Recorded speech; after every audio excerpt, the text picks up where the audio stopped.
O que está ao alcance da Câmara a fazer, inclusive no sentido de educação ambiental, para evitar o racionamento de água na cidade? Nós recebemos hoje o presidente da Comissão do Meio Ambiente, vereador Aurélio Nomura, do PSDB. Boa tarde, vereador. Bem-vindo ao nosso jornal. Boa tarde, é um prazer em retornar aqui ao jornal. O que a comissão está fazendo nesse sentido, vereador? O que ela pode fazer? Na realidade, o ano passado, nós já estávamos discutindo a questão do novo termo de outorga do sistema cantareiro.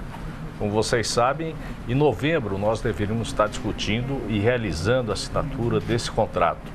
Mas até por força da estiagem foi antecipado para agosto, final de agosto, ou início de agosto, para que essas discussões se iniciem. O que a gente verifica na gestão do prefeito Serra, nós conseguimos aprovar uma lei do uso racional e reuso da água. Essa lei foi baseada numa estiagem 12 anos atrás. O reservatório, o sistema Cantareira, que abastece 50% da água potável para a região metropolitana de São Paulo, estava também com um nível extremamente baixo, mas não tão baixo nos níveis de hoje. Estava na faixa mais ou menos de quase 30%, mas já bem mais alto do que está hoje. Bem mais alto que está hoje. E o que aconteceu? Nós discutimos junto com o sistema Cantareira, com o consórcio Piracicaba, Capivari e Jundiaí e o Alto do Tietê, e juntos propusemos essa lei, que era uma coisa muito simples. Primeiro, a introdução e a obrigatoriedade dos hidrômetros individualizados. Então, a partir da aprovação da lei, todos os condomínios obrigatoriamente deveriam ter hidrômetros individualizados. Isso por quê?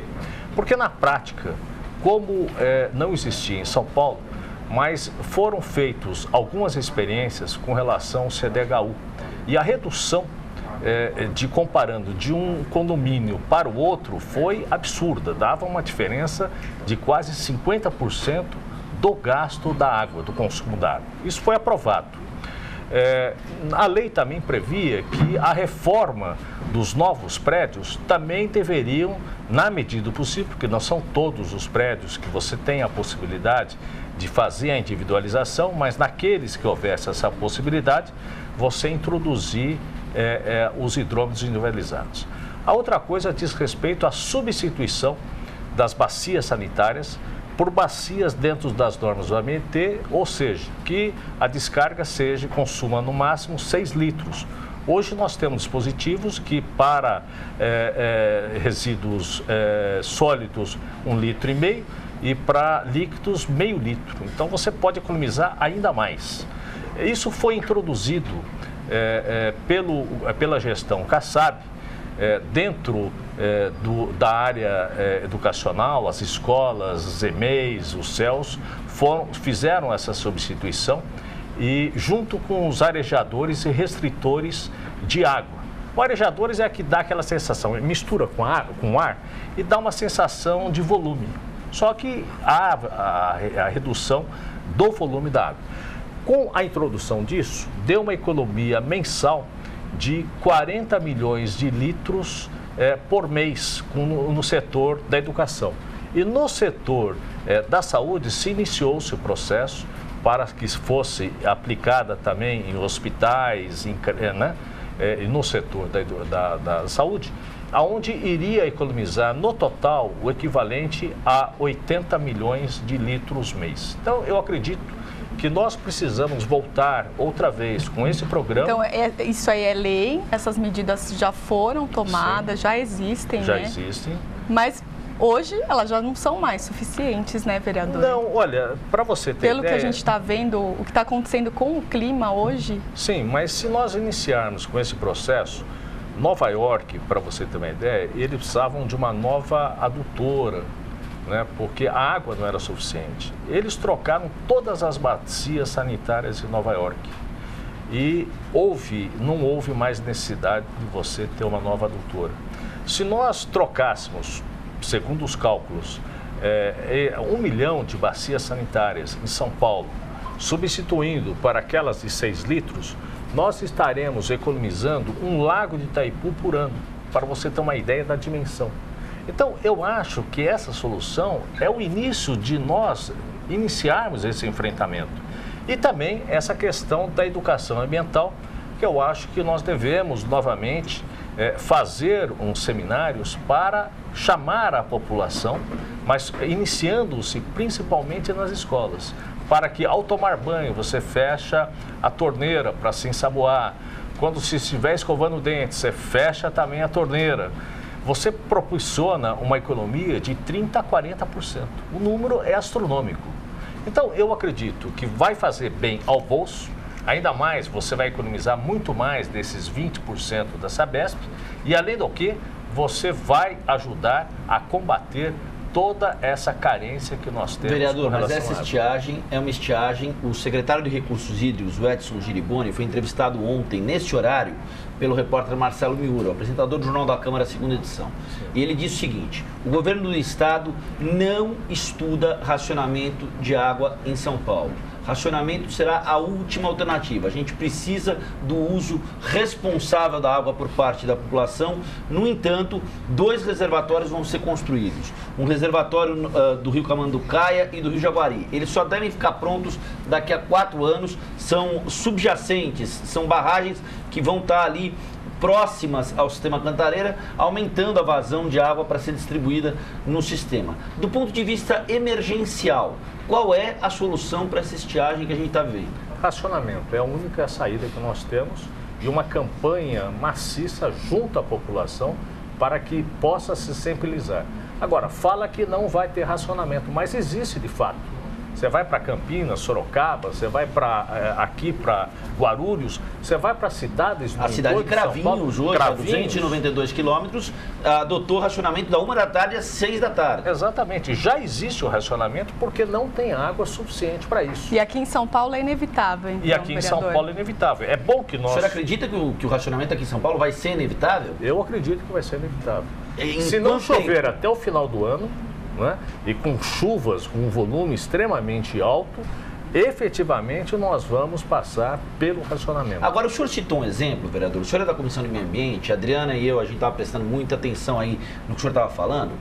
Passa a ser um contrassenso a gente imaginar que cada vez que o senhor vai ao banheiro, que eu vou ao banheiro, que a Adriana vai ao banheiro, e que qualquer um de nós faz xixi, por exemplo, dá descarga, sim, e lá se vão 3 litros de água potável, sim, perdidos.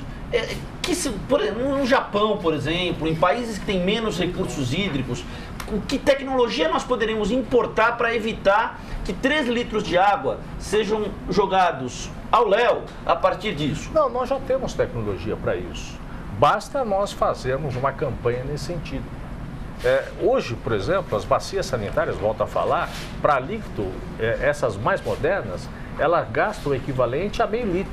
E resíduos sólidos, 1,5 litro. Então, hoje nós temos tecnologia suficiente, mas o que nós precisamos chamar a atenção é que na cidade de São Paulo existe mais 1 milhão de bacias sanitárias que consomem em cada descarga o equivalente a 20 a 30 litros. 20 a 30 litros. É isso que nós precisamos combater. Se nós fizermos esse trabalho que eu estava falando, em 1 ano, nós vamos economizar um lago de Itaipu por ano. Mas isso não pode ser um projeto de lei que obrigue proprietários de prédios antigos a gradativamente, sim, ter alguma isenção, etc. e tal, para fazer essa substituição de equipamento, provocando esse efeito? Porque, vereador, nós estamos falando de 20 litros para 3, é uma economia, são 85% menos. Sim. É um projeto que consta, é um dispositivo, é uma lei já, só que ele foi regulamentado em parte. Essa questão, vamos dizer, da reforma, do estímulo à substituição de bacias, ela não foi regulamentada. Ela não foi vetada, mas não foi regulamentada. Ela foi vetada só a obrigatoriedade do reuso da água para grandes condomínios ou equipamentos comerciais que tivessem uma demanda e que fossem um polo gerador de tráfego. Mas também foi vetado com relação a essa questão. Mas há necessidade do governo, novamente, voltar a estimular e incentivar exatamente a substituição dessas bacias. Porque imediatamente você já vai ter uma economia já para ontem, né? Agora, é importante essa campanha que a Sabesp está fazendo, né, vereador? De desconto, enfim, para tentar minimizar esse efeito. Mas olha, eu mostro aqui uns dados bastante interessantes.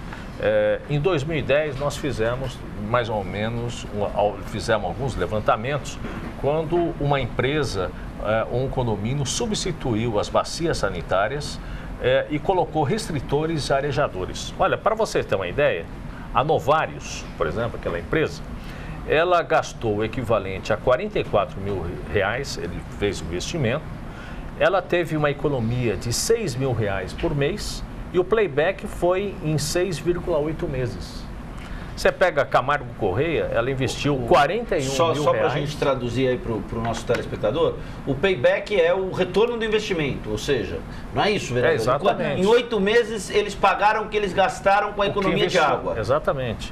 A Camargo Correia, por exemplo, 41 mil reais investidos, uma economia de 5.200 por mês, o playback em 9 meses. O Shopping Eldorado, para você ter uma ideia, investiu 26 mil reais, teve uma economia de 12 mil reais por mês e o playback em 2 meses. O Estado de São Paulo investiu 65 mil reais, teve uma economia de 13.500 reais e um playback em 6 meses e meio. Então, eu acho que, além dessa intenção da Sabesp de oferecer um bônus para a economia, todo cidadão vai ver no bolso a diferença na hora de pagar a conta da água. Isso é uma coisa importante.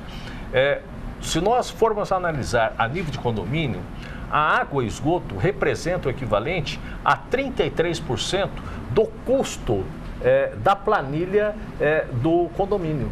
Sim. Se nós adaptarmos todas essas regras de economizadores, arejadores, restritores e trocas das bacias sanitárias, nós vamos fazer uma economia de 30% a 40% na conta do condomínio, além da economia de água. Mas essas são medidas a médio e longo prazos, né, vereador? Agora, a curto prazo... A curto prazo, na realidade, é uma campanha que nós precisamos fazer, né?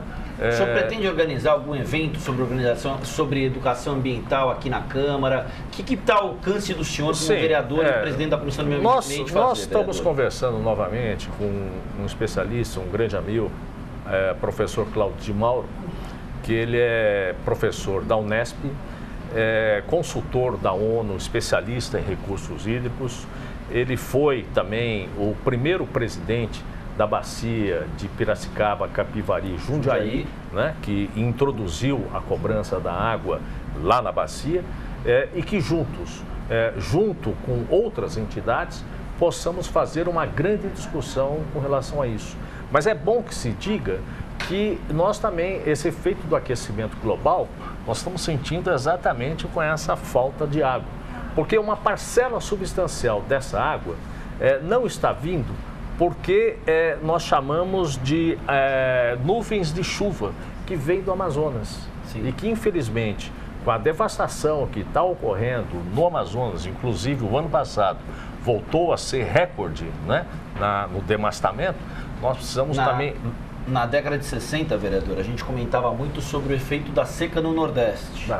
Nos anos 2000, a gente começa a comentar o efeito da seca no interior do estado de São Paulo. Safra de café 20% abalada. E de tudo que o senhor falou aqui para mim e para a Adriana, o que mais chama atenção é que o senhor acha que a hipótese de um racionamento na cidade de São Paulo é uma hipótese cada vez mais próxima. Está certa essa leitura? Está certo, mesmo porque, como volto a falar, nós vamos discutir esse ano o novo termo de outorga do Sistema Cantareira.